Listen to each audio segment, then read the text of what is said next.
Wacana Presiden Jokowi masuk Golkar, bahkan jadi petinggi di partai berlambang pohon beringin tersebut diakui belum pasti. Terlebih soal usulan Partai Solidaritas Indonesia agar Jokowi menjadi pimpinan atas koalisi partai politik dengan visi misi yang sama. Wakil Ketua Umum Partai Golkar, Ahmad Doli Kurnia menanggapi bahwa saat ini koalisi belum membahas soal struktur pimpinan dalam koalisi maupun kabinet Prabowo ke depan, yakni hingga pengumuman resmi dari KPU. Yang mengarah permanen ini kita belum pernah bicarakan apa-apa sebetulnya. Ya ini baru cerita kita lepas saja. Jadi apalagi kalau bicara tentang apakah perlu ada ketua, wakil ketua, atau anggota segala macam itu belum pernah sama sekali bicarakan. Nah, oleh karena itu saya kemarin menyampaikan, menghimbau lah ya.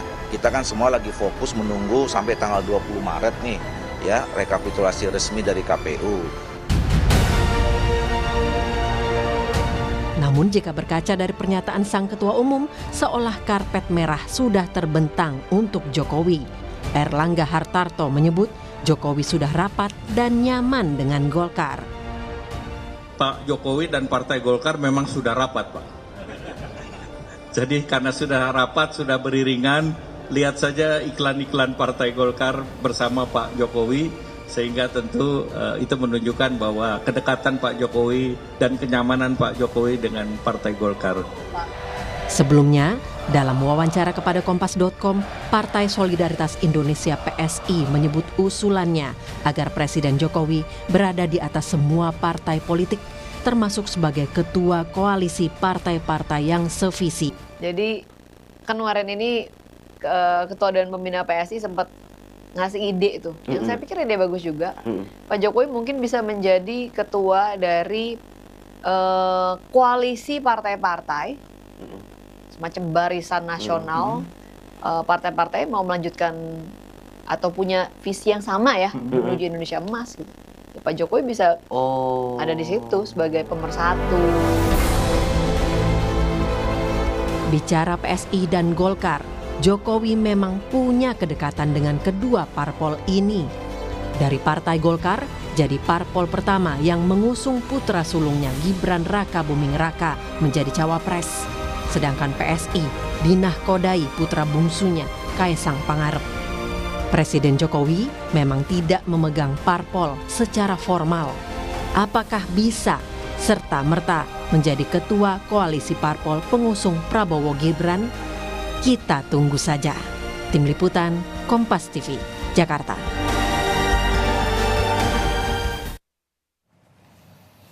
Jalan politik Presiden Joko Widodo rasanya belum berakhir pasca Pilpres dan selesai menjabat Presiden Republik Indonesia pada Oktober nanti.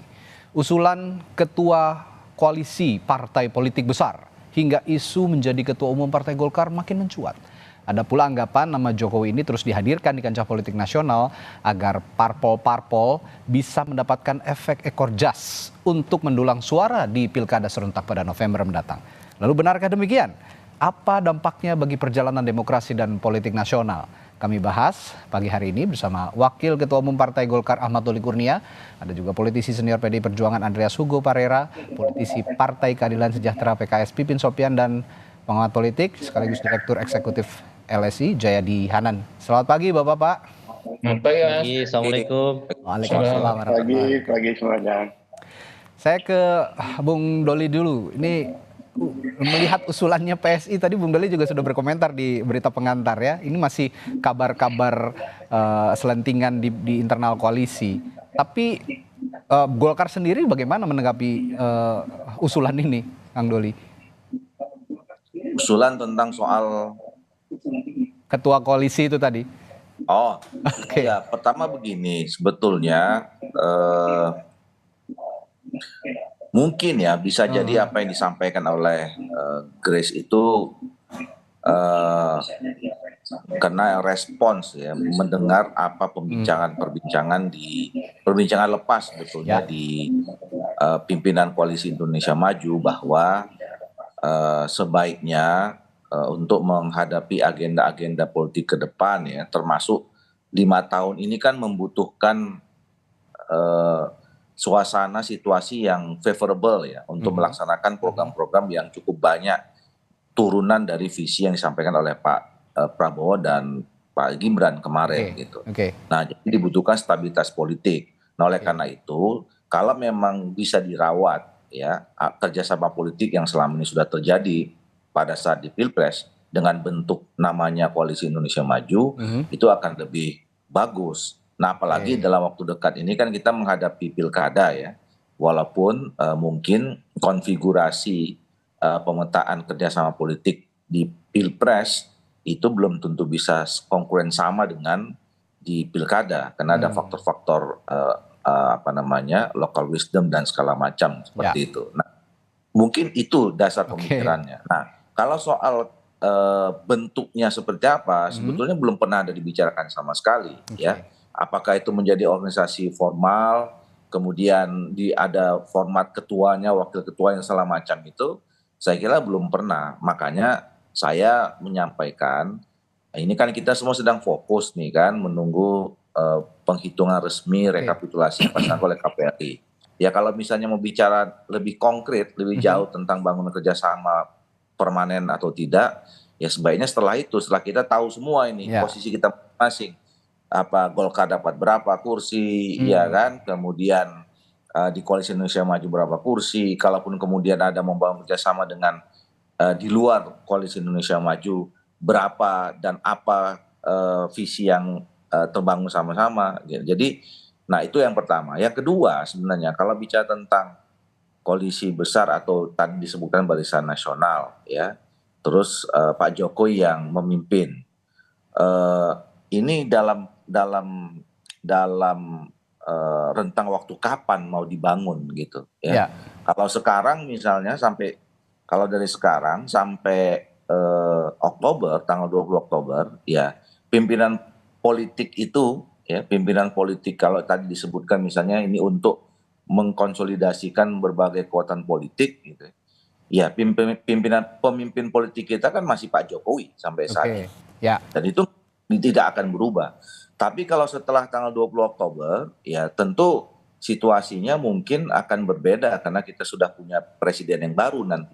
Yang secara otomatis dalam sistem presidensial kita, ya presiden itu kepala pemerintahan, kepala negara, ya juga sebagai pemimpin politik. Gitu. Nah, makanya ini nanti yang saya kira harus di-clearkan ide dari teman-teman pres itu dikonkretkan, dibicarakan apa sebenarnya motif dan latar belakangnya, kira-kira begitu. Saya sepakat harus di-clearkan karena kalau lazimnya begitu seorang pemimpin politik seperti yang Bung Doli bilang tadi, seorang presiden sekaligus pemimpin politik ya juga sebagai ketua koalisi seperti zamannya Pak SBY kan jadi ketua Setgap ya, partai-partai koalisi Pak SBY mengetuai karena pada saat itu Partai Demokrat memenangkan pemilu dan Pak SBY juga memenangkan Pilpres gitu. Nah, kalau sekarang situasinya berbeda, jika nanti Pak Jokowi sudah tidak menjabat dan Pak Prabowo menjadi presiden, dilantik memang hasilnya nanti 20 Maret Pak Prabowo menjadi pemenang dan terpilih menjadi presiden, ini kan dikhawatirkan ada matahari kembar jadinya nanti kalau begitu.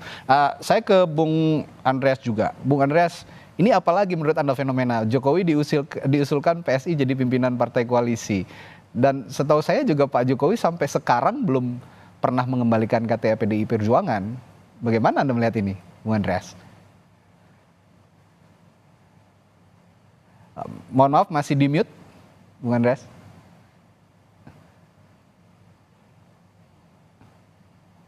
Ya, belum terdengar suaranya. Oke. Baik, silakan. Sudah, oke, baik. Ya sebenarnya pertanyaan itu sudah dijawab oleh Bung Doli sendiri gitu. Juga Bung Radi sendiri di dalam komentarnya Anda jawab juga sendiri apa yang pertanyaan itu. Gitu. Karena kita semua udah tahu kan ini bahwa ke depan ya pemimpin politik formalnya maupun secara substansi itu juga akan berubah gitu. Siapapun yang menang di dalam kontestasi Pilpres ini pasti berubah. Dan Pak Jokowi secara substansi politik, secara formal itu tidak akan menjadi pemimpin politik lagi ke depan. Oleh karena itu memang ya saya nggak tahu. Saya bicara ini juga sebagai orang yang ikut mengamati perkembangan politik ini gitu. Dan orang yang masih punya sepertinya singgungan sedikit gitu, karena ya tadi saya bilang PDIP belum dikembalikan loh KTA-nya oleh Pak Jokowi sepertinya. Ya kalau itu sebenarnya buat Pak Jokowi tidak penting, dia nggak pernah peduli dengan soal apa formalitas, soal Begitu moral ya? dan etik di dalam apa berorganisasi, dia nggak peduli gitu. Oke. Makanya sebenarnya tidak penting juga untuk bicarakan itu gitu. Oke, Kalau buat dia oke. nggak penting gitu. Oke. Kami berharap bahwa dia ya secara formal menyampaikan, karena memang secara substansi kan tidak sudah berada pada posisi yang lain gitu di dalam proses sebelum kampanye, pada masa kampanye dan sampai dengan hari ini gitu. Oleh karena itu sebenarnya tidak relevan lagi gitu berbicara soal formalitas dan juga kalau kita mau bicara lebih jauh soal etika di dalam berorganisasi, karena dia tidak mempedulikan hal-hal seperti itu gitu. Ya.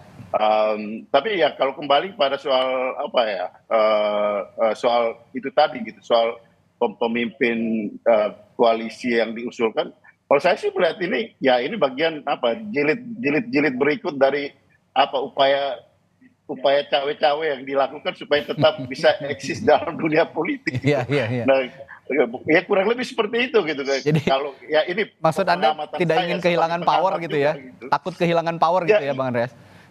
Ya iyalah, kan seri-seri itu kan sudah kelihatan dari sebelum jauh-jauh sebelum Pilpres, bahkan soal 3 periode, tambah masa jabatan 2-3 tahun, soal obrak-abrik di MK, soal pelaksanaan pemilu yang sekarang menjadi wacana untuk angket ini gitu. Jadi ini bagian dari seri-seri yang sudah berjalan sebelumnya gitu. Oke.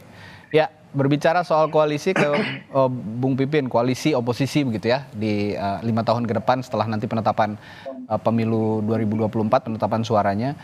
Hingga saat ini PKS berarti masih konsisten ya untuk mengambil langkah oposisi, karena sepertinya gerilya politik juga tidak akan berhenti sampai di sini. Koalisinya Pak Prabowo dan Mas Gibran ini, partai-partai pengusungnya tetap bergerilya untuk membuat koalisi besar gitu. Kalau PKS masih konsisten ya untuk oposisi ya, Kang Pipin? Iya, saya kira Pilpresnya kan belum selesai, KPU belum memutuskan. Ya, oke. Jadi itu yang pertama. Tapi gerilya terus berlanjut nih, Kang Pipin, masalahnya. Ya, saya kira setiap partai politik bisa bergerilya dan itu haknya masing-masing. Tapi kalau saya membahas tentang koalisi permanen ya, selama itu tidak dilegalisasi oleh undang-undang, maka hanya sekedar wacana. Sejak dulu di era Pak SBY juga selesai ketika beliau sudah lagi tidak memerintah. Koalisi itu tidak ada yang namanya koalisi permanen ketika sistem kita sistem presidensial ya, bukan sistem parlementarian. Jadi kalau kita melihat sistem kita, maka ya yang saat inilah yang berlaku, di mana memang tidak ada pemimpin koalisi di luar dari presiden yang terpilih. Jadi bagi kita adalah kalau misalnya Pak Anies yang terpilih, maka beliaulah sebagai pemimpin koalisi yang bisa merekatkan semua partai-partai koalisi. Dan yang kedua, saya ingin menyampaikan ya bahwa saat ini oposisi atau berada di luar pemerintahan atau di dalam pemerintahan itu sama-sama terhormat. Bagi PKS, kami nanti akan mengambil keputusan mungkin setelah KPU memutuskan siapa dan kemudian bagaimana hasil MK nanti memutuskan siapa capres-cawapres yang terpilih. Jadi musyawarah majelis syuro yang akan memutuskan. Jadi sekali lagi bagi PKS ya, kami tentu tidak akan terburu-buru ya melihat dinamika saat ini. Kami akan wait and see bagaimana hasil keputusan KPU. Dan terkait dengan Pak Jokowi mau jadi pimpinan koalisi atau bukan, kan Pilpresnya belum selesai. Jadi kita belum tahu 2 putaran atau tidak, kita belum tahu pemenangnya apakah Pak Prabowo atau bukan, bisa jadi Mas Anies, bisa jadi Mas Ganjar. Saya kira dinamika ini akan terus kita pantau dan kita akan kaji berada di dalam maupun di luar. Kita akan lihat bagaimana maslahat dan mudaratnya ke depan untuk bangsa dan negara kita. Ya, apalagi kemarin salah satu kandidat juga di Pilpres, calon wakil presiden Pak Mahfud MD ini mengemukakan katanya Juni bisa jadi akan ada pemilu ulang. Ini saya juga tidak paham sejauh mana pernyataan Pak Mahfud ini bisa benar-benar terwujud. Tapi yang saya tangkap adalah bahwa yang tadi Kang Pipin bilang bahwa proses saat ini masih berjalan begitu ya di di KPU. Nanti juga setelah itu akan ada proses penyelesaian sengketa pemilu di Mahkamah Konstitusi dan hasilnya seperti apa kita masih menunggu satu sama lain. Saya ke Bung Jayadi. Bung Jayadi, kalau Grace Natali dari PSI mengatakan Jokowi beyond political party, Anda setuju dengan pendapat itu? Iya benar, Jokowi beyond political party, tapi belum tentu dia relevan untuk political party di masa yang akan datang, kan gitu. Nah, justru sebaliknya, Pak Jokowi itu kalau mau relevan di periode yang akan datang, dia harus berpartai, gitu kan? Ya. Kalau Pak Jokowi tidak berpartai di periode ke depan, berpartainya dalam posisi yang penting ya, misalnya seperti Pak SBY kan, menjadi ketua partai. Kalau tidak ya jadi pemain politik pinggiran ke depan. Kenapa begitu? Karena kalau kita jujur melihat kekuatan Presiden Jokowi sekarang kan ada dua. Pertama popularitas, yang kedua posisi dia sebagai presiden yang memegang kendali kekuasaan gitu. Nah, sampai 20 Oktober dua hal itu masih penting. Masih penting bagi partai politik. Masih membuat partai-partai politik harus hati-hati bicara Pak Jokowi kan gitu. Tapi setelah 20 Oktober kita nggak tahu apakah Bang Doli masih sehati-hati ini bicara soal Pak Jokowi misalnya. Ya. Karena ya begitulah kita, itu satu. Yang kedua saya kira upaya untuk mengusulkan adanya, pertama saya setuju ya secara keilmuan dari sisi politik memang pemimpin koalisi dalam sistem presidensil itu ya presiden yang berkuasa. Bahwa presiden mau bikin semacam setgap misalnya, ya itu urusan pemimpin koalisi lah. Itu urusan nanti. Tapi saya kira ide itu lebih sebagai upaya untuk satu mencari relevansi yang mungkin bagi Pak Jokowi pasca 20 Oktober. Saya kira ke sana lebih. Dan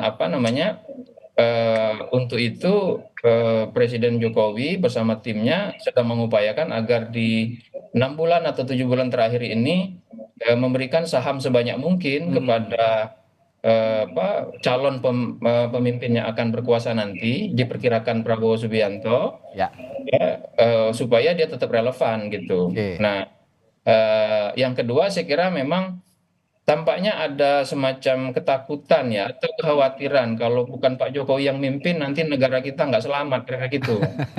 Sebaiknya nggak gitu lah. Kita hargai Pak Jokowi presiden yang baik gitu ya, presiden yang bagi pendukungnya terutama punya prestasi. Tapi sistem demokrasi sudah kita sepakati bahwa pemimpin itu comes and go, datang dan pergi.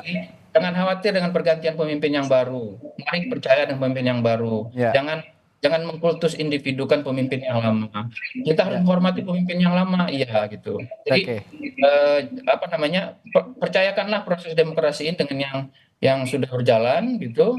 Nanti kalau pemimpin baru yang berkuasa ya serahkan kepada pemimpin yang baru dengan segala mekanisme dan konstitusi yang kita miliki. Saya kira gitu pandangan saya. Ya, ini yang cukup menohok tadi, jangan mengkultuskan pemimpin yang lama. Ini saya pesannya sepertinya Bung Jayadi straight to one of the political party yang tadi saya bicarakan. Ya, betul. Karena PSI mengatakan perlu Jokowinomics, perlu apa gitu. Jokowisme katanya, Jokowisme gitu. Iya.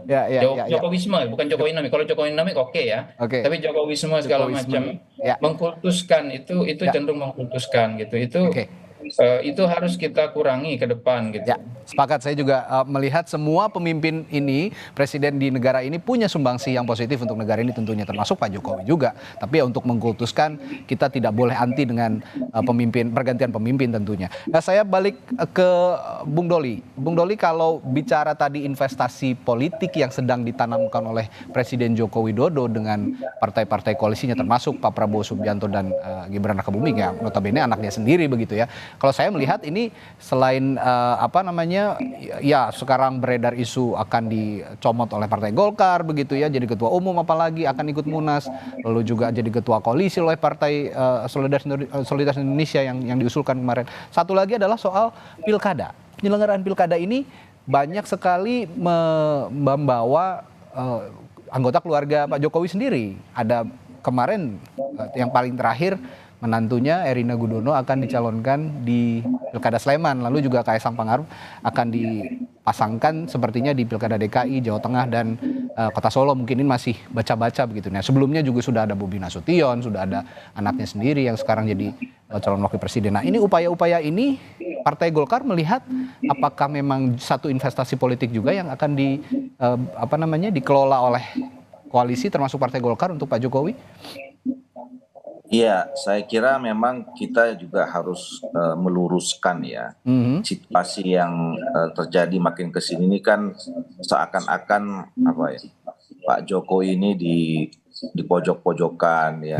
Kalau ada itu apa dan segala macam. Sekarang ini dibenturkan dengan salah satunya Golkar gitu ya. Sebenarnya kita juga kan belum pernah mendengarkan langsung pernyataan resmi dari Pak Jokowi. Ya. Ini misalnya diusulkan oleh Grace ya.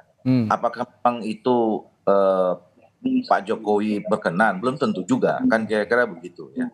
Nah, jadi menurut saya juga kita jangan terus meluaskan soal rumors-rumors yang nanti bisa ya menyesatkan pada akhirnya karena belum tentu ada kebenarannya, kira-kira begitu. Nah, soal pilkada juga seperti itu.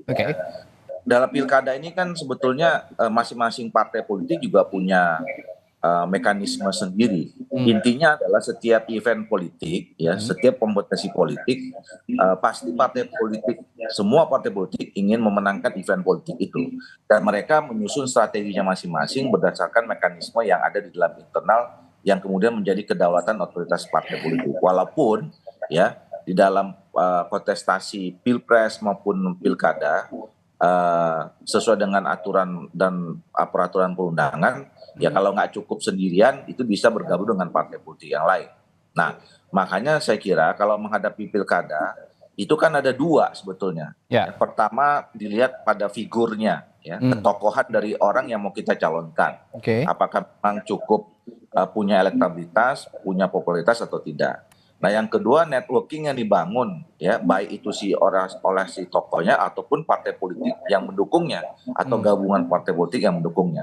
Jadi saya kira standarnya itu, gitu. Bahwa kemudian ada faktor atau variabel-variabel lain untuk membantu pemenangan, ya itu variabel yang berikutnya. Jadi kembali ke pertanyaan tadi soal mempermanenkan kerjasama politik, ya. Saya setuju bahwa dari awal pembicaraan ini kita harus menetapkan bahwa kita ini ada menganut sistem presidensial dalam pemerintahan kita. Kita tidak mengenal koalisi atau kemudian oposisi, ya. Makanya saya dari awal mengatakan kerjasama politik, walaupun judulnya bisa pakai nama koalisi gitu. Dan saya yakin dengan berbedanya, ya, pemilu di tahun 2024 ini, di mana pilpres pileg itu sangat berdekatan dengan pilkada. Saya kira kerjasama politik di setiap pasangan pilpres ini kan punya chemistry yang masih kuat, masih dekat. Jadi modal utama menghadapi pilkada ini masing-masing pasti kerjasama politik ini itu dulu yang dilihat. Misalnya contoh teman-teman PKS sama teman-teman Nasdem mengatakan, ya, bahwa kami akan juga melanjutkan kerjasama politik ini menghadapi pilkada. Bahkan kemarin informasi yang saya dapat ada pertemuan tiga partai politik ini syukuran fraksi yang ada di DKI. Nah, jadi itu menurut saya sesuatu yang biasa saja karena memang kerjasama politiknya baru terjadi dan bahkan belum selesai sekarang. Kita nunggu hasil rekapitulasi KPU. Nah, jadi itu menurut saya yang menjadi variabel penting menghadapi pilkada ke depannya. Ya, soal bagaimana kaderisasi partai politik dikaitkan dengan tadi tokoh-tokoh keluarganya Pak Jokowi, apakah ini juga tidak menjadi kemunduran demokrasi gitu, Bung Doli? Karena Partai Golkar saya yakin juga masih punya banyak kader-kader yang potensial untuk diusung di pilkada, tapi kalau memunculkan lagi nama keluarganya Pak Jokowi, apakah ini nanti tidak banyak dipertanyakan oleh publik juga? Iya, sejauh ini kalau Partai Golkar kami sudah melakukan proses ini 1,5 tahun. Ya. Kami sudah punya 1000-an nama sekarang yang kita inventarisasi dari seluruh 514 kabupaten dan kota dan kemudian 37 provinsi di luar Yogyakarta. Nah ini dan mulai minggu ini sekarang sudah kami godok gitu ya, untuk dievaluasi, kemarin dikasih surat tugas dan seterusnya gitu. Nah itu adalah bagian dari proses kaderisasi yang kita lakukan juga di dalam Partai Golkar. Nah bahwa kemudian nanti muncul nama-nama yang biasa saja kan, kemudian di tengah jalan muncul nama yang populer, muncul nama yang punya elektabilitas tinggi. Apakah itu datang dari partai politik lain seperti yang saya katakan tadi, bahwa mungkin di satu tempat Partai Golkar nggak cukup, ya kan? Nggak cukup untuk mencalonkan sendiri misalnya. Maka kemudian kita kan harus berkomunikasi, berkompromi dengan partai-partai yang lain untuk membuat cukup itu. Nah, dalam proses negosiasi itu kan belum tentu juga calon yang kita kemarin kita usulkan itu diterima oleh partai yang lain. Ya mungkin di situ terjadi apa namanya perubahan-perubahan gitu. Nah, soal nama-nama misalnya tadi disebutkan ya, keluarganya Pak Jokowi, ya, kita kan belum tahu nanti sejauh mana. Saya selalu membuat pendekatannya tadi, pendekatan ketokohan, elektabilitas, popularitas, gitu ya. Kemudian partai mana yang mendukung. Nah kalau memang pada akhirnya disurvei nanti, ya, nama-nama itu ternyata tingkat popularitasnya baik, tingkat elektabilitasnya bagus, gitu ya. Ya itu mungkin bisa jadi salah satu pertimbangan partai-partai politik untuk mengusungnya. Nah sementara ini kan setahu saya kemarin yang mengusulkan di Sleman itu kan Partai Gerindra. Gerindra menjadi bagian kami. Nah nanti pasti akan dibicarakan kalau memang betul serius Gerindra mencalonkan siapa, Erina ya masalahnya. Erina itu ya pasti nanti akan sampai juga kepada kami pembicaraan di Kabupaten Sleman itu. Baik. Nah, gitu. Ini berarti pendekatannya juga kalau Golkar saintifik lah ya, begitu kira-kira Bung Doli, kalau dilihat dari survei elektabilitas dan popularitas. Ya, selama ini kami tidak meninggalkan pendekatan itu di dalam menghadapi event politik. Pilpres, pileg, apalagi pilkada, kira-kira gitu. Tapi saya tertarik dengan pernyataan Bung Doli tadi soal jangan dulu kita ramai-ramai memojokkan Pak Jokowi, karena sekarang juga semua belum terjadi dan Pak Jokowinya juga belum tentu mau begitu ya, dan keluarga Pak Jokowinya juga belum tentu menerima jika memang dipinang itu untuk di pilkada. Pak Jokowi juga belum tentu menerima untuk menjadi ketua koalisi begitu. Ini sekarang menurut Bung Doli ramai-ramai publik sudah memojokkan. Tapi masalahnya yang diisukan dari beberapa tahun belakang, terutama menjelang pemilu, itu selalu terrealisasi begitu. Nah ini yang akan saya tanyakan ke Bung Andreas, apakah isu-isu ini juga nanti akan berujung pada kenyataannya bahwa akhirnya ini akan terjadi di kemudian hari? Tapi jangan dijawab dulu Bung Andreas, kita akan jeda dulu. Setelah jeda kami akan tanyakan hal itu di Sapa Indonesia Pagi. Tetaplah bersama kami. Kembali di Sapa Indonesia Pagi, tadi perbincangan kita mengarah kepada bagaimana langkah-langkah politik yang sudah diambil Pak Jokowi dan sekarang terrealisasi. Nah, ada lagi isu-isu tadi yang sudah dibahas juga, Pak Jokowi akan menjadi ketua koalisi besar begitu ya, dari partai-partai politik menyongsong pemerintahan yang baru. Lalu juga ada beberapa nama keluarga presiden yang digadang-gadang akan diusung dalam pilkada serentak nanti. Nah ini bagaimana Bung Andreas melihatnya? Kalau sebelumnya kan kita ketahui Pak Jokowi ketika itu juga ditanya, Mas Gibran akan maju jadi cawapres begitu? Tidak, pilkada di kota Solo saja belum tuntas, tapi kan kenyataannya sekarang terjadi. Ini banyak sekali yang isu-isu yang akhirnya sebelumnya ditepis, bahkan Pak Jokowi sendiri yang menepis dan akhirnya terjadi. Apakah ini akan terjadi juga kira-kira Bung Andreas? Isu-isu yang belakangan dikembangkan ini. Ya, tadi sebenarnya Bung Jayadi sudah menyinggung itu, gitu. Artinya pada dasarnya di politik itu ya kalau tidak bisa kamu berkuasa langsung, mengontrol langsung dengan kekuasaan, dengan power yang kita punya, ya kita berusaha untuk mempengaruhi proses kekuasaan itu berjalan. Nah, kalau di dalam mazhab ilmu politik ada satu mazhab yang namanya Machiavellian gitu. Dan untuk berkuasa itu, kalau Machiavellian dia bilang ya singkirkanlah moral dan etik gitu. Yang penting bagaimana kau mencapai tujuan. dalam berkuasa gitu. Nah, selama kamu masih punya kekuasaan gitu. Selama kita masih mempunyai kekuasaan. Ya. Tapi ketika kita tidak berkuasa lagi, kekuasaan politik, power itu tidak ada lagi, situasinya akan berubah. Nah, ini juga akan terjadi gitu. Ya saya kira ya situasi sebelum Pilpres dan situasi setelah Pilpres ini akan berubah gitu. Ya, makanya saya katakan yang sebelumnya berkaitan dengan ya teman-teman di Golkar ini beberapa waktu yang lalu di dalam diskusi juga di ya Kompas TV juga gitu. Yang membutuhkan Golkar sekarang itu menurut saya ini Pak Jokowi bukan Golkar yang membutuhkan. Jadi bukan Golkar yang butuh Pak Jokowi, Pak Jokowi yang butuh Golkar gitu ya? Menurut saya. Dalam arti bahwa ya karena ya ini Pilpres sudah selesai gitu. Pilpres artinya paling tidak proses pemilihan itu sudah berlangsung. Tinggal beberapa waktu ke depan lagi gitu. Dan secara substansi kekuasaan itu akan bergeser gitu. Jadi Anda mau bilang, hey Golkar jual mahal lah sedikit, begitu ya kira-kira Pak Andreas ya?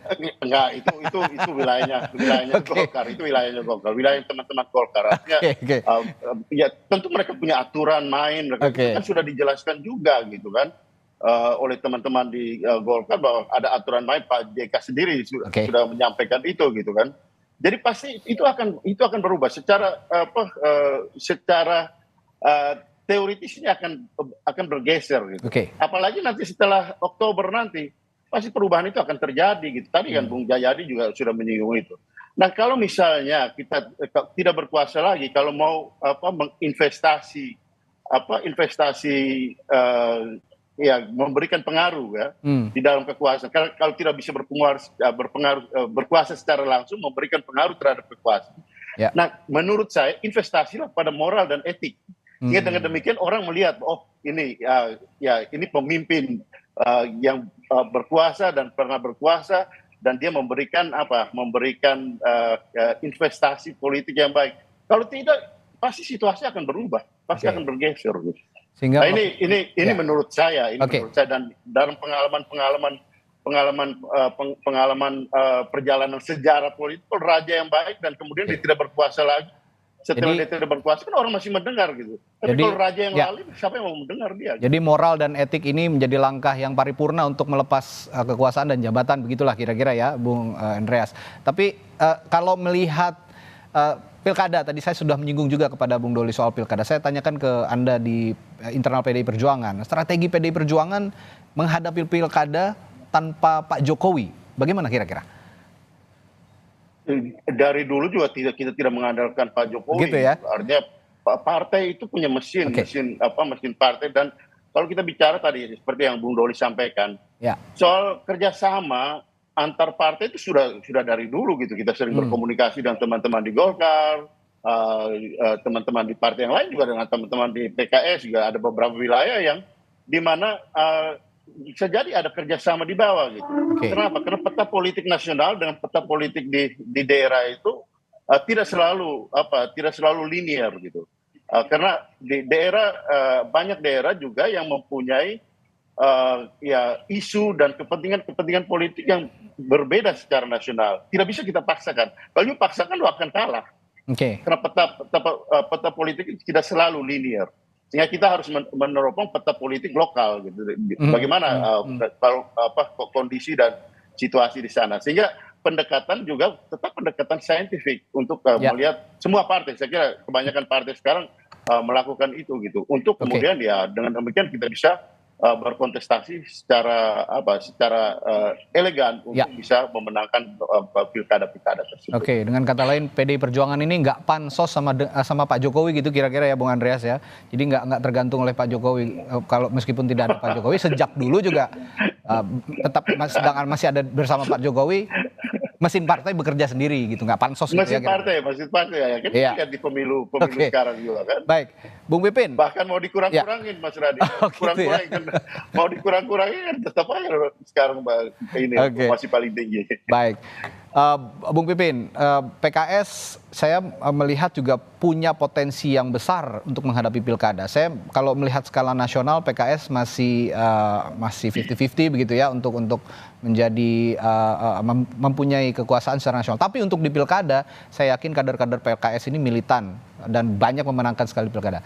Tapi dengan adanya beberapa partai politik yang masih dibilang katanya pansos dengan perannya Pak Jokowi dan juga belum lagi nanti mengusung familinya atau keluarganya Pak Jokowi, bagaimana PKS melihat hal itu dan bagaimana strateginya ke depan untuk menghadapi pilkada ini? Jadi kalau bagi kami ya, selain popularitas, elektabilitas, ketokohan, tapi kita harus melihat integritas dan kapasitas. Karena ini untuk keberlangsungan bagaimana manfaat masyarakat ke depan. Tentu yang diinginkan tidak hanya yang populer, tidak hanya yang punya ketokohan. Inilah tanggung jawab partai politik untuk melahirkan para pemimpin di level nasional, di level daerah yang memiliki kualitas, yang bisa memimpin daerahnya untuk lebih baik. Bagaimana nanti program-programnya memang memberikan kemaslahatan untuk kemajuan di masyarakat di daerah itu.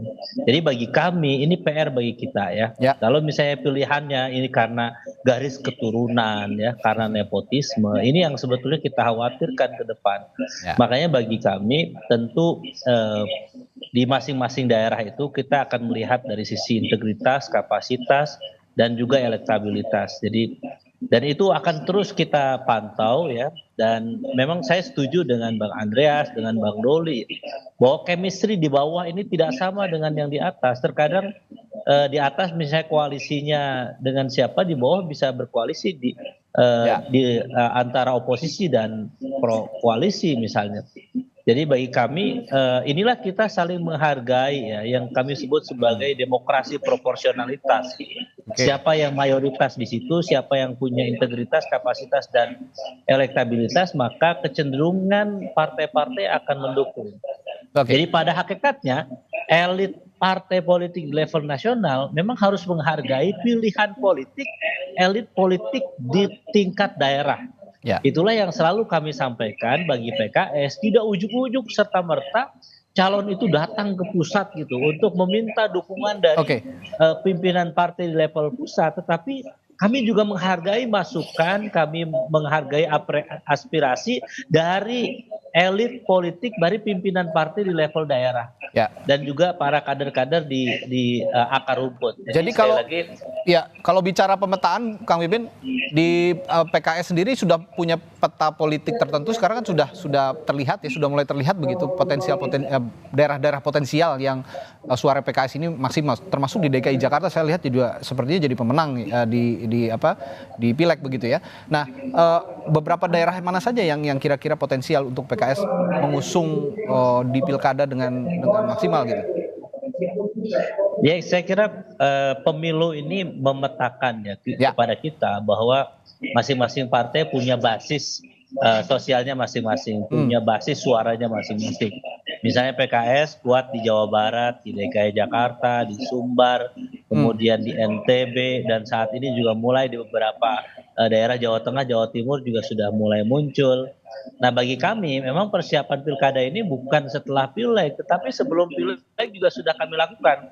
Kami sudah mulai melihat melakukan fit and proper test, menyeleksi siapa tokoh-tokoh yang tadi punya integritas, kapasitas, dan elektabilitas itu.